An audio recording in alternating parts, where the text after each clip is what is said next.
صلى الله عليه. اللهم صل وسلم عليه. الصلاة والسلام عليك يا حبيب الله. اللهم صل وسلم عليه.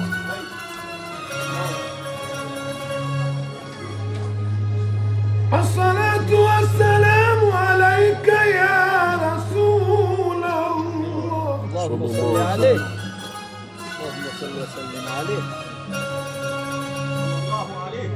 الصلاة والسلام عليك يا حبيب الله.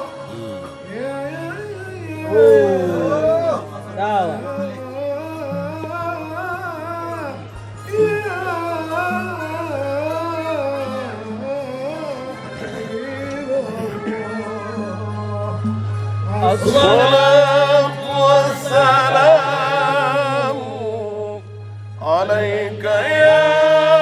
رسول الله.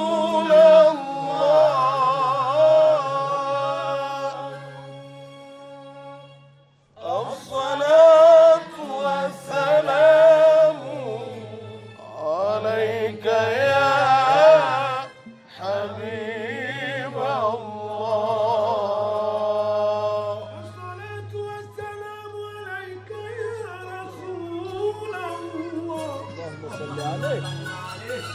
اللهم صل عليه. الصلاة والسلام عليك يا حبيب الله. صلى الله عليه وسلم. دعوة.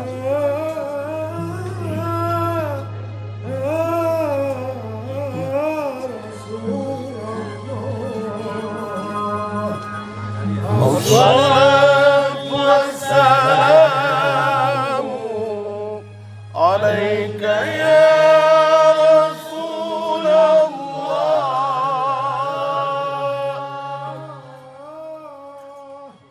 الصلاة والسلام. السلام عليكم ورحمة الله وبركاته.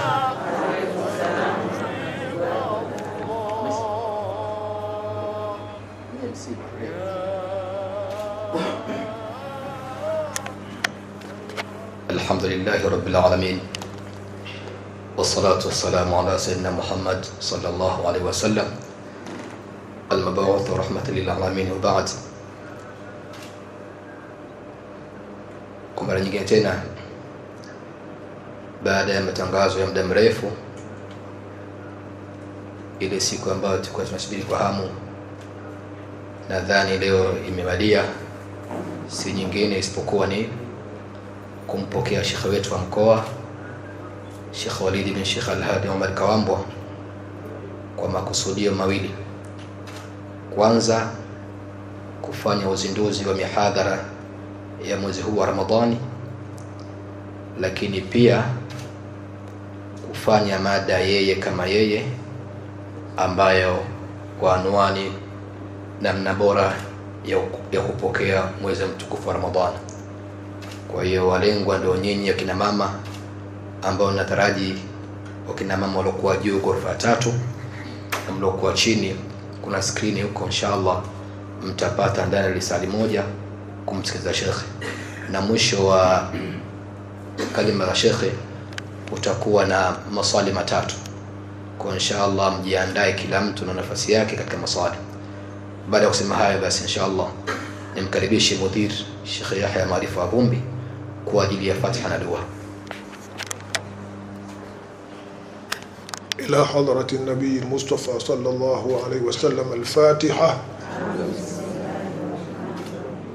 الحمد لله رب العالمين الرحمن الرحيم إياك نعبد وإياك نستعين صراط الذين أنعمت عليهم. الحمد لله رب العالمين، والصلاة والسلام على أشرف الأنبياء والمرسلين.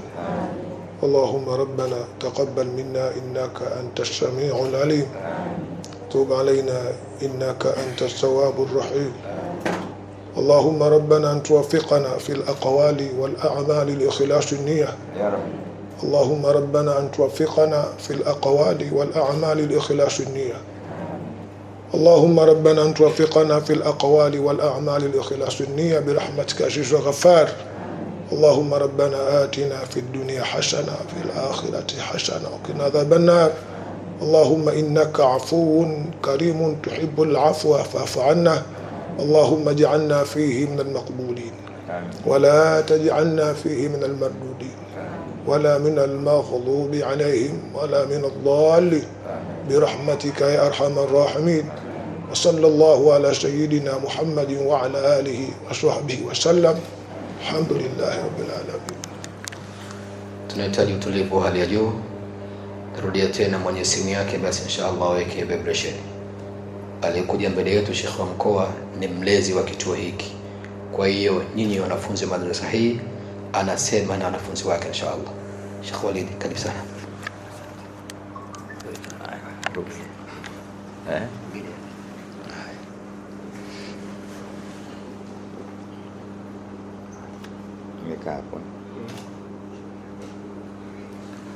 أعوذ بالله من الشيطان الرجيم. بسم الله الرحمن الرحيم. الحمد لله رب العالمين وصلى الله وسلم على أشرف المرسلين سيدنا وحبيبنا وشفيعنا ومصطفانا مولانا محمد بن عبد الله صلى الله عليه وعلى آله وأصحابه حق قدره ومقداره العظيم. رب اشرح لي صدري ويسر لي أمري واحلل عقدة من لساني يفقهوا قولي. وصلي وسلم عليه صلاة تخرجنا بها من ظلمات الوهم وتكرمنا بنور الفهم وتوضح لنا ما أشكال حتى يفهم إنك تعلم ولا نعلم وأنت تعلم الغيوب. أما بعد، السلام عليكم ورحمة الله وبركاته. وعليكم السلام ورحمة الله وبركاته. Sina budi kwanza kumshukuru Mola Subhanahu wa Ta'ala anayeendelea kutuwafikisha na kutuchunga katika yale ambayo tuna hakika yanamridhi, kumridhisha, lakini pia yale mambo ambayo yanarudisha kheri kwetu sisi. Miongoni mwa hayo ni mkutano wetu huu ambao tutauita muhadhara au darasa au mawaidha. Ni moja katika mambo makubwa ambayo tunapoyafanya basi tunapata radhi zake, lakini pia yanaleta kheri katika maisha yetu ya kila siku. Kwa hiyo sote tusemeni alhamdulillah. Alhamdulillah. Lakini pili, nichukue nafasi hii kumshukuru kakangu Sheikh Vumbi na uongozi wote wa madrasa hii kwa kunipa nafasi hii katika Ramadhani hii ya leo, mwezi mtukufu, kuja kulifanya na kulitekeleza jambo hili kwa utumwa na utumishi wao. Najua mashehe wako wengi sana, tena ni wazuri wa maneno, fasaha, wakubwa kielimu, ila mapenzi yake shekhe yakaona nije kuzindua jambo hili mimi kama mimi. Nakushukuru sana. Mwenyezi Mungu ayadumishe mapenzi haya duniani mpaka akhera. Mwenyezi Mungu anasema innal ladhina amanu wa amilu salihat sayaj'alu lahumur rahmanu wudda. Hakika wale ambao wameamini na wakafanya mambo mema, Mwenyezi Mungu atawalipa mapenzi. Mapenzi ni malipo ya watu wema. Basi tupendane, tushikane, tushikamane, tusaidiane, tuhurumiane mpaka pale Mungu atapotuhitari akaturudisha huko kwake. Lakini tatu, ni washukuru ninyi mliokuwa mbele yangu. Sheikh Isa amewataja kama wanafunzi, lakini mimi nawataja mama zangu, dada zangu, shangazi zangu, bibi zangu. Nawashukuru pamoja na kuwapongeza kwa kujitoa kwa wingi kama huu. Sikutarajia kama nitakutana na sura za kina mama za kicha Mungu zilizokuwa nyingi kama hizi, na kumbe wengine wako juu, wengine wako chini. Ya subhanallah.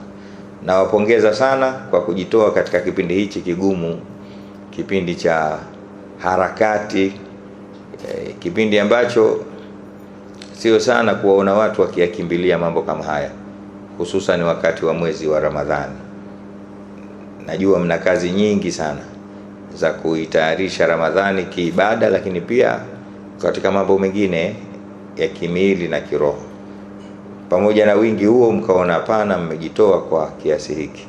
Mwenyezi Mungu nanyi awalipe kila la kheri, awatengenezee mambo yenu.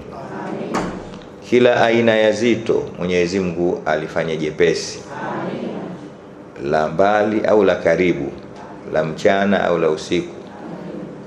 Mwisho Mungu atukusanye sisi na nyinyi katika kundi la watu wema, apate kutulipa Firdausi pamoja na Mtume Muhammad sallallahu alaihi wasallam. Baada ya hayo niseme kwamba tupo katika mwezi wa Ramadhani. Tusemeni tena alhamdulillah. Kwa nini tunamshukuru Mungu? Naam, haya ni mapenzi yake Mwenyezi Mungu Subhanahu wa Ta'ala. Mwenyewe Mtume Muhammad sallallahu alayhi wasallam anasema, lau ta'lam ummati ma fi ramadhana la tamannau an takuna sanatu kulluha Ramadhan. Anasema lau umma wangu wangejua yale mazuri, baraka, rehma, msamaha uliomo ndani ya Ramadhani, kukubalika dua na Mwenyezi Mungu kulikopo ndani ya mwezi wa Ramadhani, lau watu wangejua hayo kwa kina, mazuri gani yanapatikana ndani ya mwezi wa Ramadhani, basi la tamannau an takuna sana kulluha Ramadhan. Wao wenyewe wangetamani, wangependa na wangemwambia Mwenyezi Mungu, basi kama mazuri ni haya yanayopatikana ndani ya Ramadhani, basi fanya mwaka mzima uwe kama Ramadhani. Kwa hiyo tusemeni tena alhamdulillah. Mwezi wa Ramadhani tukitaka kuueleza una mengi mazuri, lakini mimi ningependa kwanza tuanze kwa kusema kama alivyosema Sheikh Isa hapa, namna bora ya kupokea, kisha tutaeleza. Kila mmoja anajua anavyompokea mgeni akija, ili aondoke yule mgeni aseme nimekwenda pahala fulani, nimepokelewa vyema vizuri, lakini pia nimetekelezewa zile haja za kiugeni zote, na akirudi huko kwao awataje vizuri. Kila mmoja anajua. Basi namna nzuri na njia ya sawasawa ya kuipokea Ramadhani si wengine bali ni kuipokea Ramadhani kwa roho zetu. Nitarudia mara tatu hapo. Kuipokea Ramadhani kwa roho zetu. Tuipokee Ramadhani hii kwa roho zetu. Mwenyezi Mungu Subhanahu wa Ta'ala amemuumba mwanadamu, akampa vitu viwili. Akampa ruh na akampa jasad, yani mwili. Roho na hivi viwili vile ambavyo vipo vinatembea, tunaonana.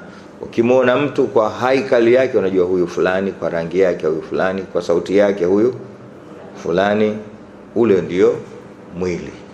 Lakini ndani ya mwili ule kuna kitu Mungu kakiingiza mle, kinaitwa roho. Hicho hakijulikani na wala hakionekani kwa macho ya kawaida.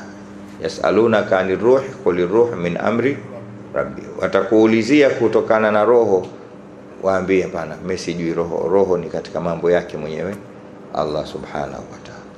Sasa huu mwili huu tunauona huu, tukautia sabuni na kuupaka mafuta na kuuvisha suti na madera na maabaya na makanzu, mwili huu hauna ujanja chochote. Siri ya kusimama kwa mwili ni nini? Roho ile ikitoka, basi mwili hatoki kaa pale. Na ndio maana utasikia watu wanauliza, mwili wa marehemu utaletwa saa ngapi? Mwili wa sasa, huyo marehemu ni nani na huu mwili ni kitu gani? Kumbe ile roho. Leo Ramadhani tumekuwa hatuioni ladha yake na utamu wake na raha, kwa sababu wengi wetu tunakosea kuipokea. tunaipokea Ramadhani kwa miili yetu, wala hatuipokei kwa. Tatoa mfano ambao mimi na nyinyi tutakubaliana hapa. Ikikaribia Ramadhani utakuta mtu anaanza kutafuta visingizio. Tizama vile visingizio vyote, kama utapata japo kimoja cha kiroho, atakwambia na vidonda vya tumbo. Hivi vidonda vya tumbo vinakaa kwenye roho, kwenye mwili? Kwenye mwili. Mimi na vidonda vya tumbo bwana. Mwingine nina pumu inaumwa roho, mwili hilo moja. Mimi sheke kidogo, sio sheke kweli. Wanapata message humu katika simu zangu, mtu anakwambia shekhe, mimi inaweza kufunga lakini tatizo baba futari. Haya, futari inakwenda katika mwili, kwenye roho, kwenye mwili. Haya, nyumbani wakati mwingine kabla hujatoka unaambia Ramadhani inakuja hiyo, nimekuandikia listi yangu mimi hapo. Sufuria sina, vikombe vimevunjika, na Ramadhani watu wanakunywa juisi, sina blender. Unaona mnavocheka. Haya, una bajeti kubwa hivi. Hata huyu bwana juzi kaja tukagombana kidogo, kanuna vipi sasa, nimeamtikiwa bajeti kubwa. Zitazame zile bajeti zote: blender, kikombe, glasi, sinia, kibao cha mbuzi. Hivi vyote ni vya kiroho, vya mwili. Kwa Ramadhani sisi tunaipokea zaidi kimiili yetu kuliko roho yetu. Na uzuri naongea na wakina mama hapa, ya subhanallah, nyinyi mnafanya kazi kubwa kuanzia saa ngapi, na washukuru mko hapa sasa hivi, lakini mkitoka hapa mnakaa jikoni nyie mpaka magharibi. Uongo? Hampati nafasi ya kusoma Qur'ani, hampati nafasi ya kumswalia Mtume sallallahu alaihi wasallam. Ramadhani ni mwezi wa toba na istighfari, hampati nafasi hata kushika tasbih kusema astaghfirullah la ilaha illa anta subhanaka inni kuntu. Yani wewe unakaa unawaza vibibi,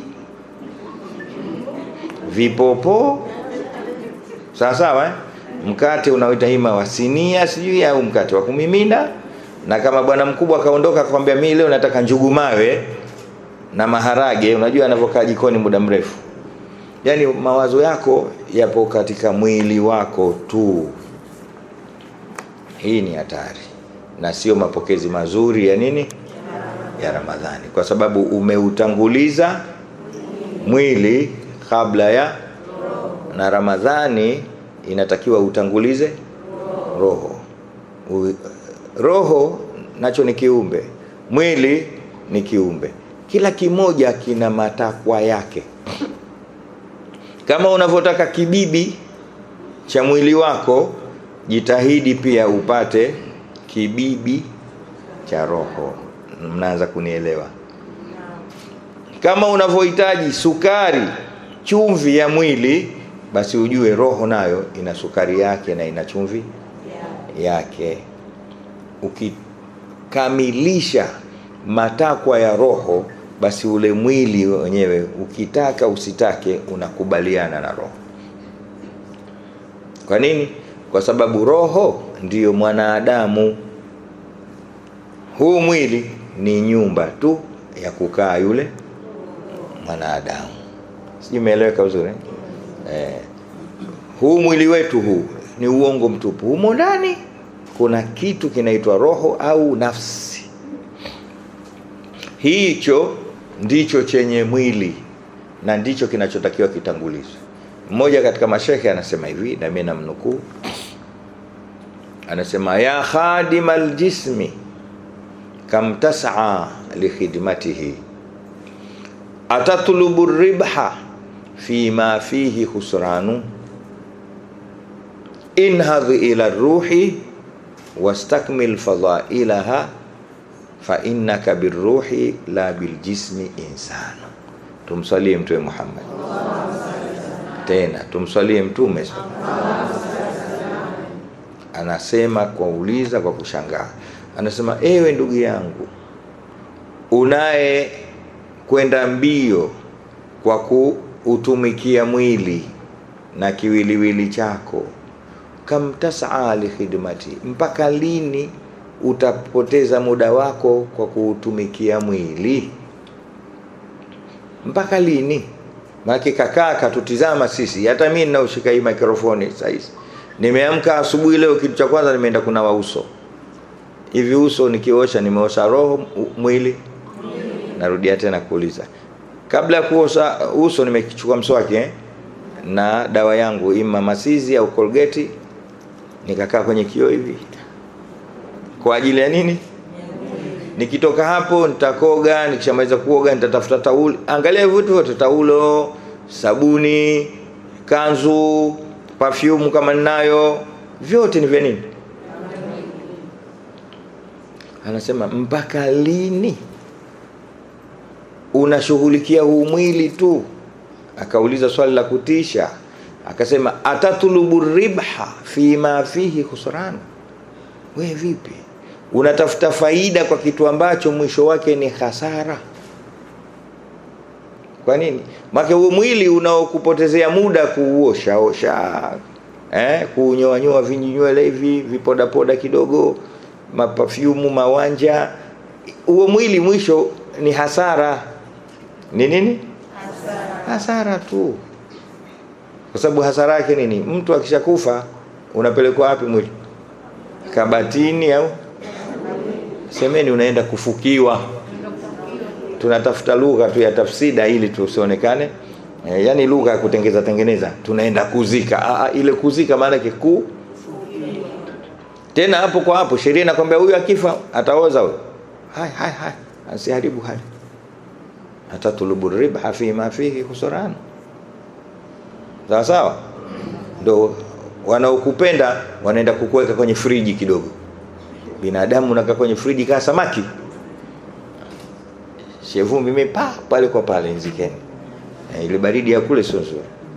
Atatulubu ribha fi ma fihi khusran, unataka faida kwa kitu ambacho automatically yake ni hasara. Akatoa maagizo, akasema, inhadhu ila ruhi. Inhadh, sasa igeukie roho yako, wastakmil fadhailaha, na nenda sasa ukakamilishe mazuri na mahitajio ya roho.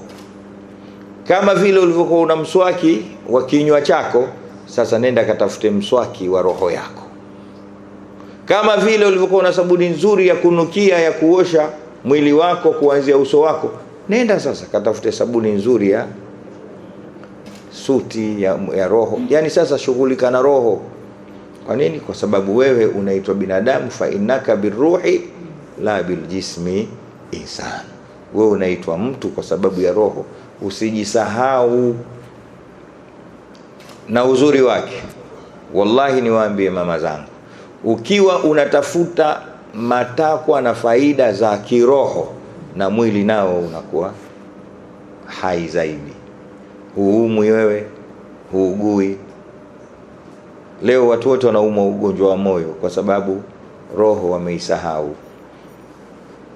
Na mtu aliyofanya kazi ya kuibabaikia na kuishughulikia, kuilea roho yake, kuishibisha, na hata akifa haozi. Hapa Ilala hapa makaburi Msafa na Itale, mimi nilijumuishwa katika miongoni mwa watu wakati inapita ile barabara kwenye kufukua yale makaburi. Tumezipata maiti zaidi ya 30 zimezikwa miaka 60 nyuma huko, hazijaoza, zimetoka vile vile, na sanda yake nyeupe vile vile. Mtu kakauka tu. Harufu ya udi na marashi yaliyotiwa katika sanda yake iko ile ile. Lakini wengine hatukuwaona kabisa. Kaburi lipo lakini tumekwenda chini, tumekuta kuna kijifupa kimoja tu mwanadamu, hicho ndo akiozi. Hichi kifupa cha kiuno kinaitwa Kiarabu ajbu adhanab. Ajbu dhanab. Kile hakiozi, kinakuwa kama kijigorole hivi, ambacho ndio mwanadamu anaotea pale. Lakini mtu kaisha humjui ni mwanamume au lakini kuna watu tumewakuta pale kama wamezikwa asubuhi, sisi tumewafukua saa 8 mchana.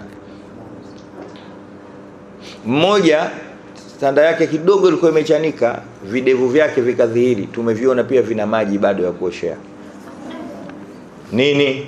Huyu mtu alishughulika zaidi na roho yake kuliko mwili. Ukitaka usitake nao haukuoza, kwa sababu roho ilikuwa hai.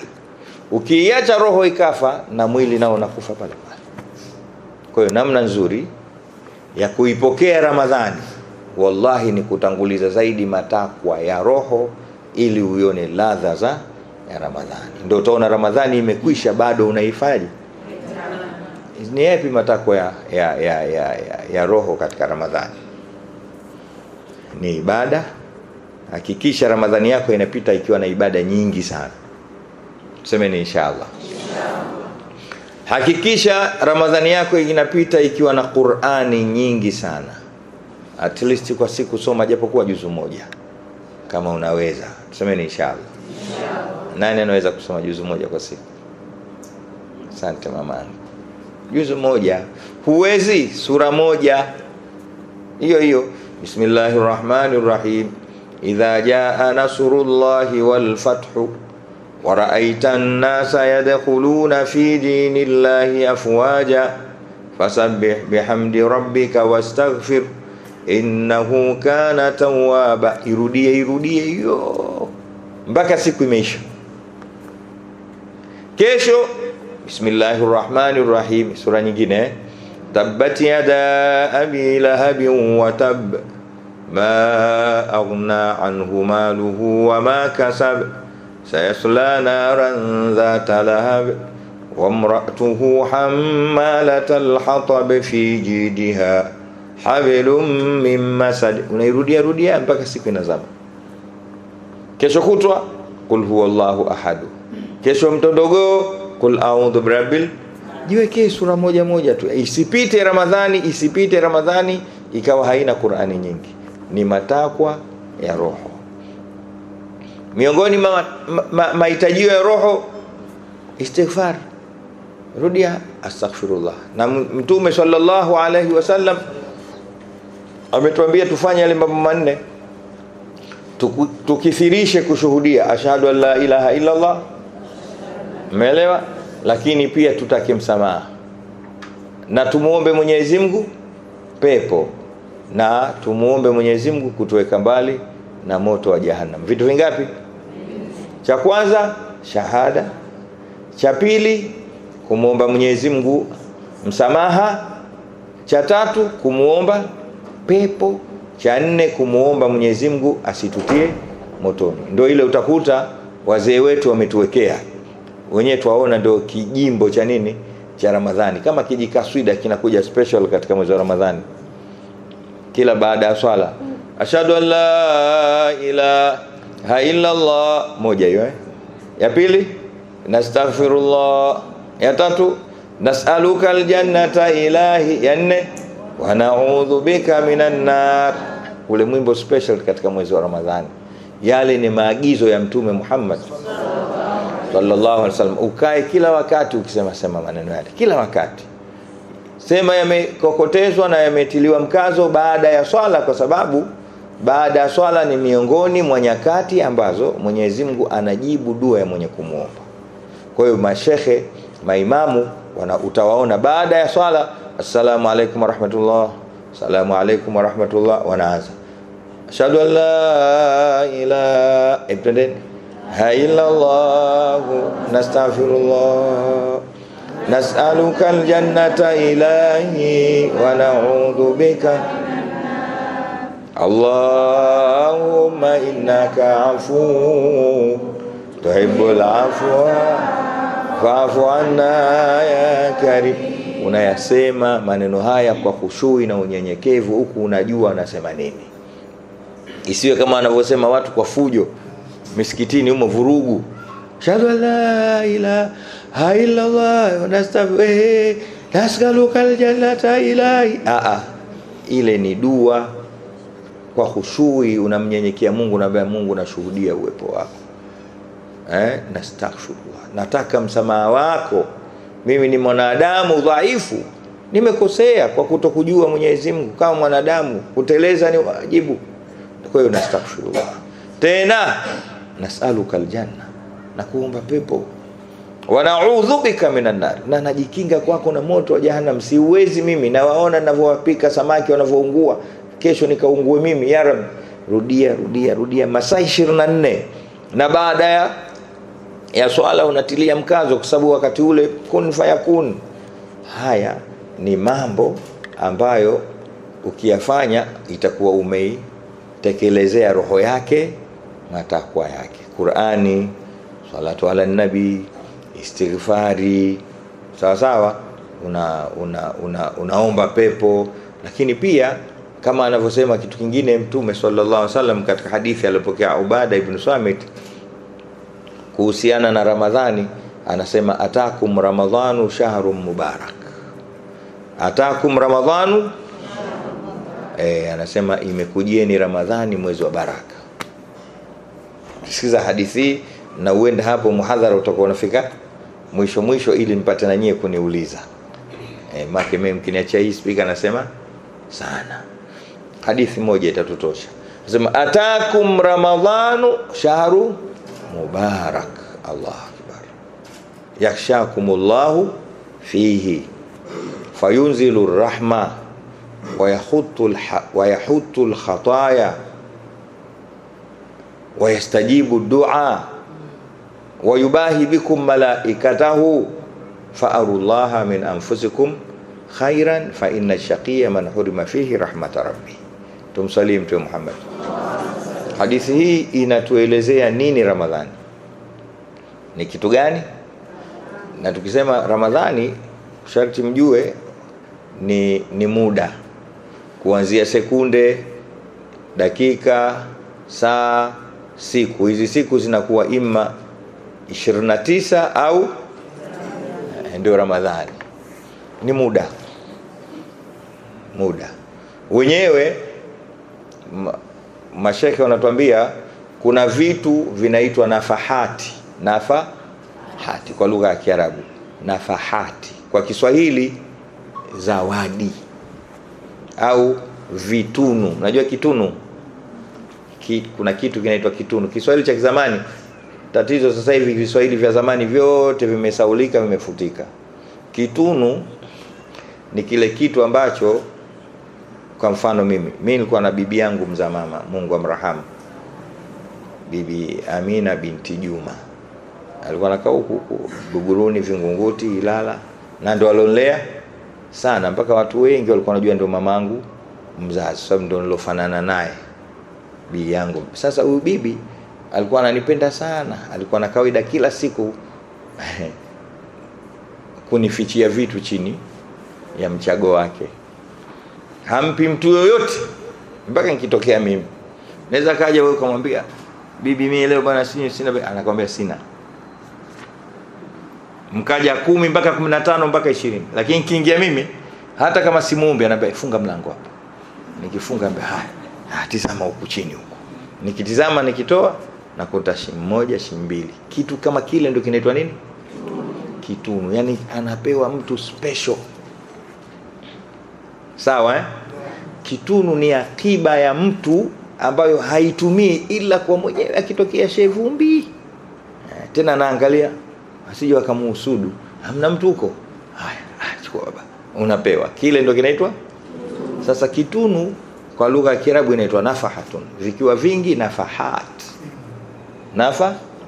Mara nyingi mtu akipewa kitu kile anafili, anaona raha kwamba fulani kanibakisha katika moyo wake, ananipenda. Ndiyo vitu vile miongoni mwa vitunu vya Mwenyezi Mungu kwetu sisi ni Ramadhani. Tumeelewana Kwa sababu Mwenyezi Mungu sasa ametupa muda mchache kwa kweli. Miaka 1 mpaka miaka 60. Baada ya miaka 60 ile inayofuata hapo ni bahati mbaya. Sawa sawa? Wewe mtizame mtu hata serikalini ukishafika miaka 60 wanakufukuza, wanakutafutia neno tu umeretire. Umestaafu, lakini manake hutufai tena. tena, utakuja kuanguka huko. Hai, chukua, nenda huko. Huna uwezo tena ukifika miaka 60.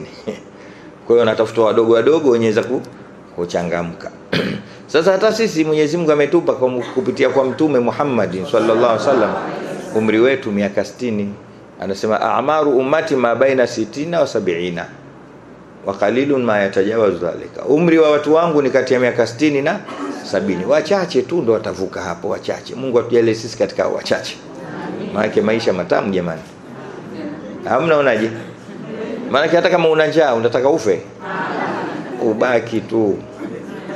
Sawa ndio maana imewekwa hospitali, tukiumwa tukimbilie kule ili tufike tubaki hapa. Sasa kwa kujua Mwenyezi Mungu kwamba ametupa umri mchache na akatupa mambo tuyafanye mle, na sisi tuna mambo yetu pia.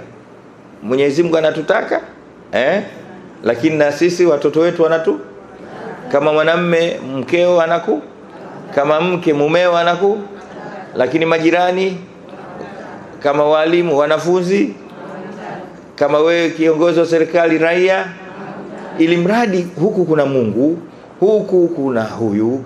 Yani mfano mtu kama mimi sasa hivi hata kulala silali. 99.9 kazi zangu za masaa 24 zote kazi za watu. Mimi mwenyewe nipate pointi hii ndio nijue nakula na koga hiyo, ili mradi hazitutoshi. Weka kwenye kanzu ndani hapo, sawa. Sasa kwa kuona hawa wasije wakapata hasara, hawa miaka 60 hii haiwatoshi, hawa hawatoingia peponi, akatupa vitunu. Miongoni mwa vitunu ni Ramadhani. Ramadhani. Kuna Ramadhani, kuna Ijumaa, sawa, kuna alfajiri, kuna baina al-maghribi wal isha. Umeona hizo nyakati hizo.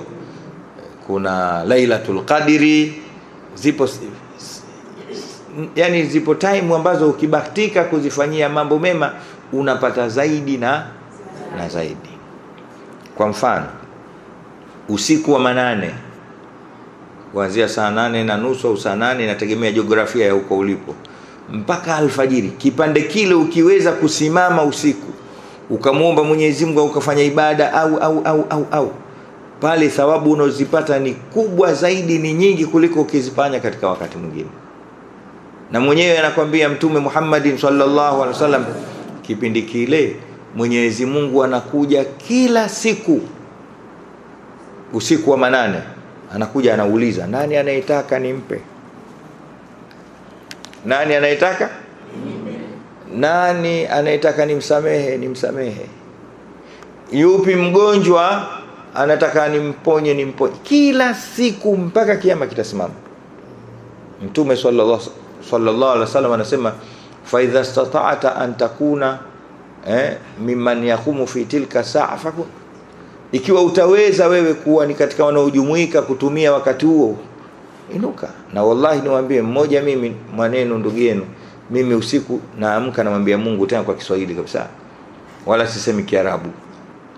Naambia Mungu, najua umeshuka na unanisikiliza mimi nataka hela. Tena sitaje kwa hesabu kabisa, nataka hela milioni 200. Wala simuombe kidogo. Mwenyezi Mungu namuomba senti 10, utakuwa unamchezea. Ya Rabbi, nataka bilioni.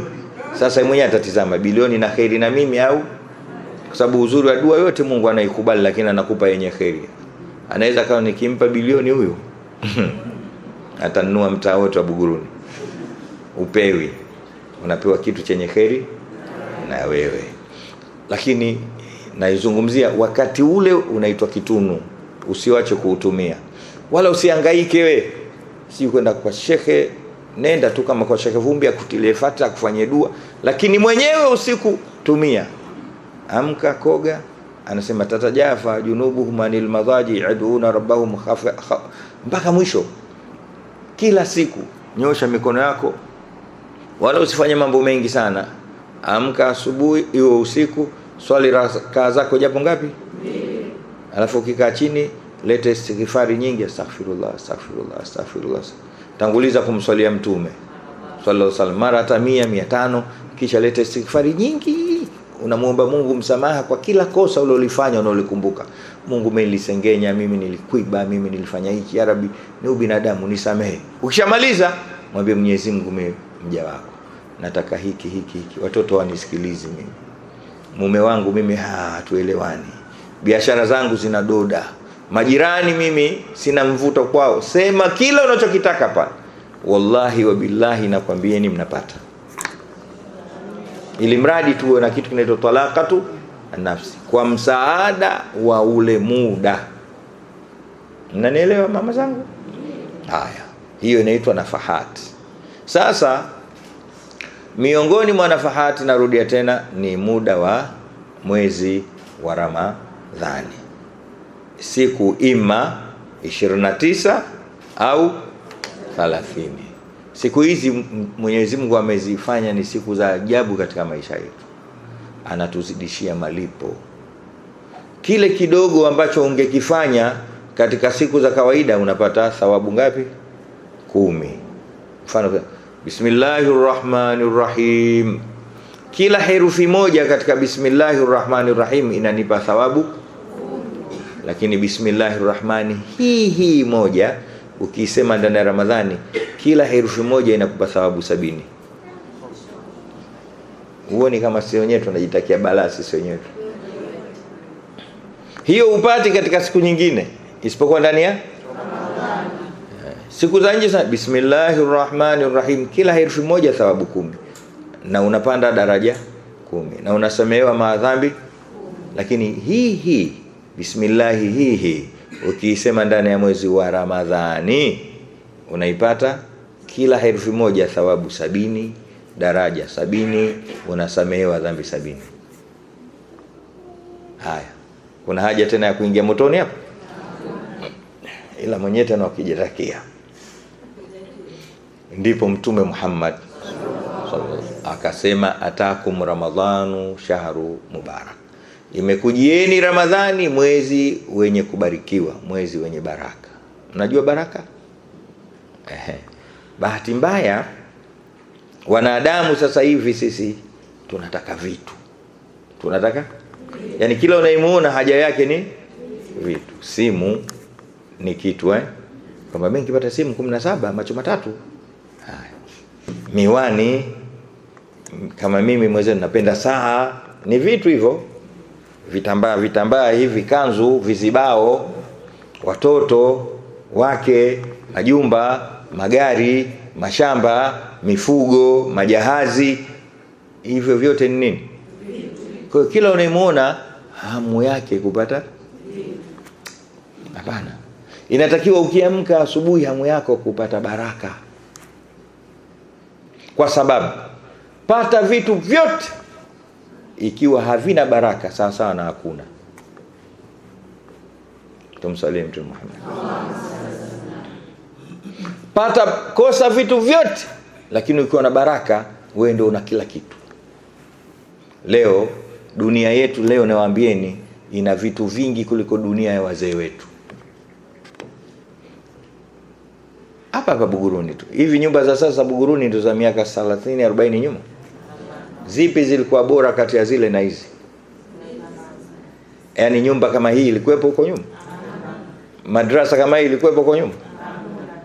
Lakini niakwambia ukweli, kama madrasa hii itakosa baraka, kwa mfano, na hii inshallah mabruk, kama itakosa haitofanana kabisa na ile madrasa iliyokuwa katika upenuni mwa nyumba yenye kubarikiwa. Sisi inaeleweka vizuri. Mfano mwingine, sasa hivi Magomeni, Kariakoo, Ilala, Buguruni, hizi nyumba zote mnazoona hizi, waliozijenga mshahara wao ulikuwa haufiki hata shilingi 30. Uongo kweli? Lakini walijenga hizi nyumba, wakalea watoto wao, wengine wakawasomesha. Ndo hakina Sheikh Vumbi, ndo sisi baba zetu mshahara wao haukufika wala haukuvuka 30 shilingi, sio 30 milioni. Leo nyumba hizi tunaziuza milioni 300. Sasa niwaulize, hizi za milioni 300 zetu na zile 30 zilizojenga nyumba ipi kubwa? Tuseme ukweli, zile 30, kwa sababu zile zilibarikiwa. Hizi 300 hazikubarikiwa, mpaka bilioni ndio zinatupeleka mahakamani, tunagombana mirathi. Sijui mnanielewa? Mimi nafanya kazi sasa hivi huko katika hiyo mahakama ya Kiislamu. Wanakuja watu wanagombania, wameuza nyumba yao wao wenyewe bilioni 200 na haziwatoshi. Kabla ya kuzipata wameuana wote, na asiokufa hana macho, karogwa. Na kama sio macho wanapewa bonge la tende, kuinua mguu hawezi, anarushwa akili. Imekosekana nini? Baraka. Mwenyezi Mungu anasema, walau anna ahla alqura amanu wattaqau la fatahna alaihim barakatin minas samai wal ardh. Lau watu wangeamini wakamcha Mungu, wakazitengeneza nafsi na roho zao, watu hawa la fatahna alaihim barakatin minas samai, tungewateremshia baraka kutoka mbinguni na ardhini. Walakin kadhabu, lakini wamemkadhibisha Mwenyezi Mungu, wakaishi wanavyotaka wao. Fa akhadhnahum bima kanu yaksubun, tunawaadhibu kwa sababu ya makosa yao. Mwenyezi Mungu asitusie katika kundi hilo. Amen. Kwa hiyo tuna haki ya kutafuta nini? Baraka, tupate baraka. Mwenyezi Mungu anasema, mtume anasema, inakujieni Ramadhani mwezi wa, maana yake nini? Ikianza sekunde ya kwanza tu ya Ramadhani mpaka ya mwisho, kila sekunde inateremka na baraka. Na nyinyi wote mnaona, unaweza kuiogopa Ramadhani inakuja, ya subhanallah itakuwaje, lakini utafika Ramadhani utafuturu, utakula na sukuu utacheza. Sio kweli? Kwa nini? Baraka tu ambayo ipo nje. Wala usiogope Ramadhani. Utafuturu nini? Utafuturu tende, mananasi, unachotaka. Lakini ikiondoka Ramadhani inaondoka na tende zake na samaki wake na kila kitu. Unarudi vile vile na bwema, hali ngumu mpaka Ramadhani ijayo. Hiyo ndo Ramadhani. Ramadhani ni mwezi wa baraka. Umuhimu wa baraka ndio maana utamwona hata Mtume Muhammad sallallahu alaihi wasallam anatufundisha jambo zuri kabisa, kwamba watu wakishafunga ndoa, mtu akishaoa tu umuombe dua. Nani anaikumbuka ile dua ya bwana harusi? Unaambiwaje? Barakallahu lak wa baraka alaika wa jamaa bainakum fi khair. Umeona? Mwambie mtu akioa, baada ya kuoa tu, Mungu akubariki wewe na mkeo wakati wote na wakusanyeni katika khair. Usimuombee watoto, usimuombee mali, usimuombee chochote, kwa sababu ukimwombea baraka akiipata, wakipata watoto wanakuwa watoto waliobarikiwa, watoto wasikivu, watoto wenye kuwajua nafasi za wazee wao na kumjua Mwenyezi Mungu Subhanahu wa Ta'ala, watoto watakaoishi katika maadili mema. Kama atapata mali, itakuwa mali yenye baraka itakayotumika katika misingi yenye kumfurahisha na kumridhisha Allah Subhanahu wa Ta'ala. Kama atapata elimu, itakuwa elimu yenye manufaa, sio ile elimu yenye madhara. Ili mradi mwenye kubarikiwa ndio mwenye kila kitu. Mtume sallallahu alaihi wasallam anasema, atakum ramadhanu shahru baraka yakhshakumullahu fihi, Mungu anakufunikeni. Sijui anatufunika na nini, lakini Mtume anasema Mwenyezi Mungu anakwenda kutu. Hivi mnaonaje raha ya kufunikwa? Mtu mzima unafunikwa. Juzi imekuja kesi kule katika ofisi yangu Bakwata, mtu mmoja kaja kushtakiwa na mkewe Sheikh Vumbi, kwamba mwanamke anasema yule bwana atekelezi majukumu ya nyumbani, kwa hiyo kama nyumba kaitelekeza.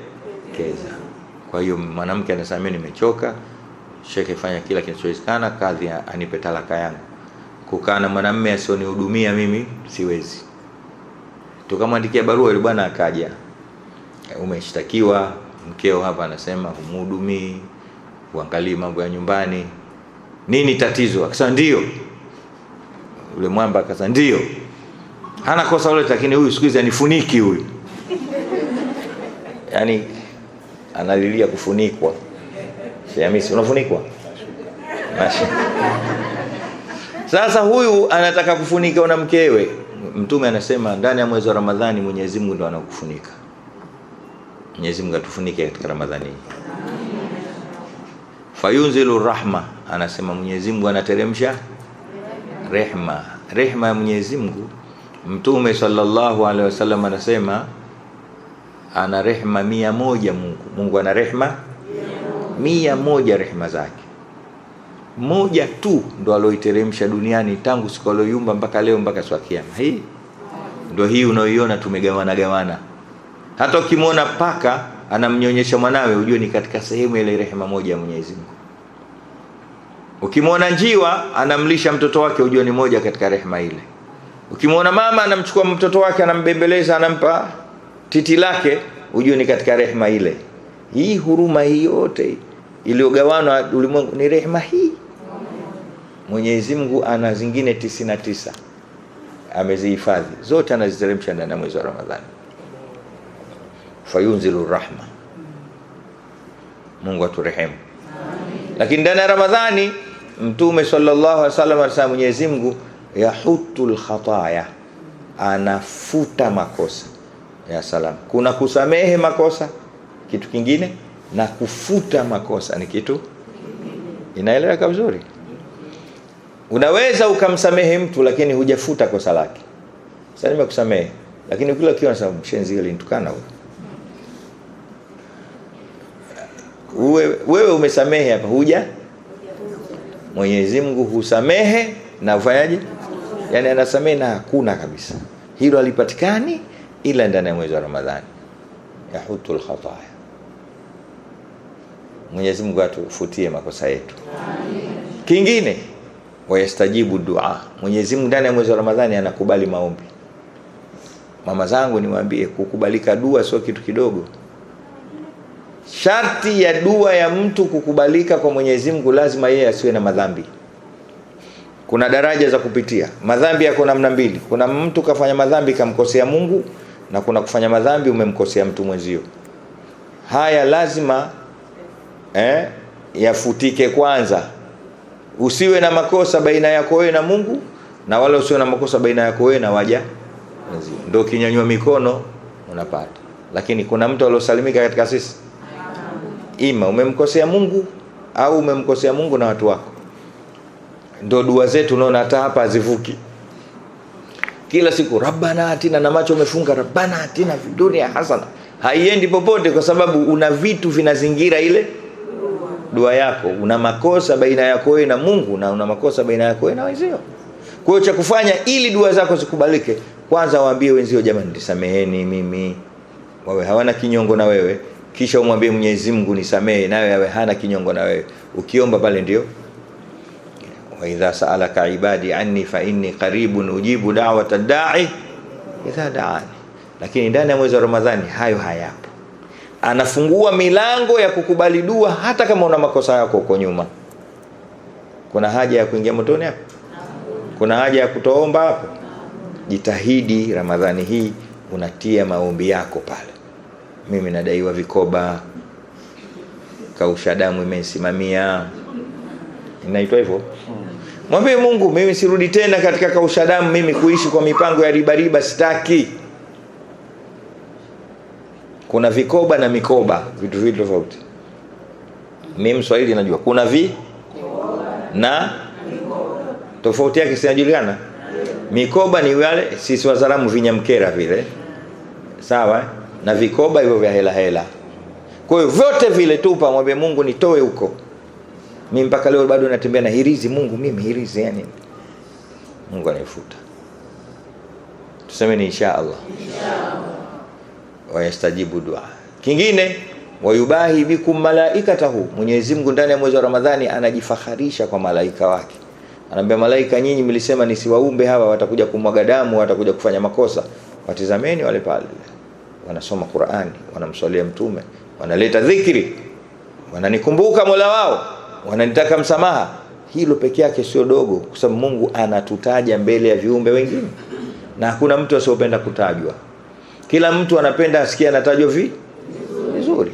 na mtu wake tu na binadamu mwenziwe. Fulani vipi uko Buguruni, natajwaje? Buguruni watu wanakutaja vizuri, wewe kuna cheka hata kama huna hela. Kile kitendo cha kwamba wao huko wanakutaja vizuri, lakini ukisikia wanakubonda, basi hata kama una hela sawa. Nimewakosa nini mimi watu wao? Sina jema. Sasa ndani ya Ramadhani Mwenyezi Mungu yeye mwenyewe ndo anatutaja sisi vizuri. Jambo dogo hilo. Mwenyewe anasema wala dhikrullahi akbar. Kutajwa na Mwenyezi Mungu ni jambo kubwa sana. Mwenyezi Mungu aendelee kututaja waja wake. Amina. Akasema mwisho fa'arullaha min anfusikum khaira. Basi na nyinyi jitahidini kumuonyesha Mwenyezi Mungu khairi. Jitahidini kusimama usiku, kusoma Qur'ani, kufanya mambo ya khairi yote tulio yataja. Kwa nini? Asa fa inna shaqiya man hurima fihi rahmata rabbih, kwa sababu mtu muovu ni yule ambaye kwamba atanyimwa ndani ya Qur'ani rehema ya Mola wake. Mwenyezi Mungu atubariki. Aifanye Ramadhani yetu ya mwaka huu ni bora zaidi kuliko Ramadhani zingine zote zilizopita. Iende ikatushuhudie kwa wema kuwa sisi ni katika watu wema. Wama alaina illa albalagh mubin. Wassalamu alaykum warahmatullahi wabarakatuh. Wala afwa minkum.